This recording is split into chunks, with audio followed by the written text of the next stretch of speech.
இப்போ ஸ்டேட்டஸ் என்னது அவரை அரெஸ்ட் பண்ணி இந்த மாதிரி போக்சோ சட்டத்தின் கீழே அவரை கொண்டு போய் என்கொயரி அந்த ப்ராசஸ்லாம் போயிட்டுருக்கு. சரியான தகுந்த ஆதாரங்கள் இல்லை. இதுதான் ஒரு உண்மை. இப்போ என்னென்னா, இப்போ ஒரு அரசியல் தலைவருடைய ஒரு பெரிய பின்பலத்தை இருக்கக்கூடிய நபராக இருந்ததுன்னா அவ்வளோ சீக்கிரம் கை வைக்க முடியாது. நயன்தாரா வந்து பார்த்தீங்கன்னா கல்யாணம் ஆகி 10 மாதத்துக்கு முன்னாடி குழந்தை இருந்ததுக்கும் பார்த்தீங்கன்னா அடுத்த மா சுப்பிரமணியம் வரைக்கும் பிரச்சனை போய் ஒன்றுலாம் போச்சு.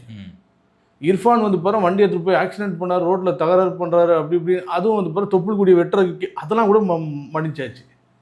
ஆனால் ஒரு கிறிஸ்துவ மதப்போதவருடைய இந்த காரியம் வந்து பாரு என்னென்னா வந்து பாரு இது திட்டமிட்ட சதி மட்டும் இல்லை, அது குடும்பத்தால் போடப்பட்ட வழக்கு.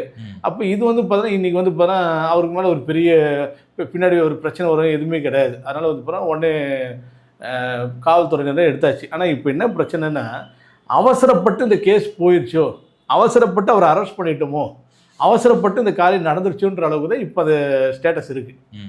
ஏன்னா அவர் மேலே எந்த ஒரு குற்றச்சாட்டும் அதிகாரப்பூர்வமாக நிறைய இது பண்ணப்படலை.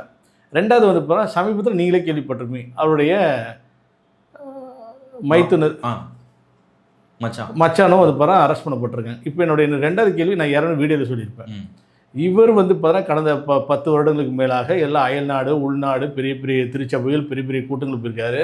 இவர் திருச்சபையிலே ஒரு 3000 பேருக்கு கூட ஒருத்தர் கூட கம்ப்ளைண்ட் பண்ணாதவோ ஒருத்தருக்கா ஒரு கம்ப்ளைண்ட் வந்திருக்குன்னா அந்த கம்ப்ளைண்ட் எங்கேருந்து பார்த்தீங்கன்னா அவங்க ஃபேமிலியிலேருந்து அவங்க ஃபேமிலியோடு வரும்பொழுது என்ன பண்ணுறாங்க, இப்போ அந்த பிள்ளைகளை கட்டாயப்படுத்தி இவர் மேலே எந்த ஒரு அஃபென்ஸ் நீ கொடுத்தாலும் மேஜர் அஃபென்ஸ் எது கொடுத்தாலும் அதை நிற்காது.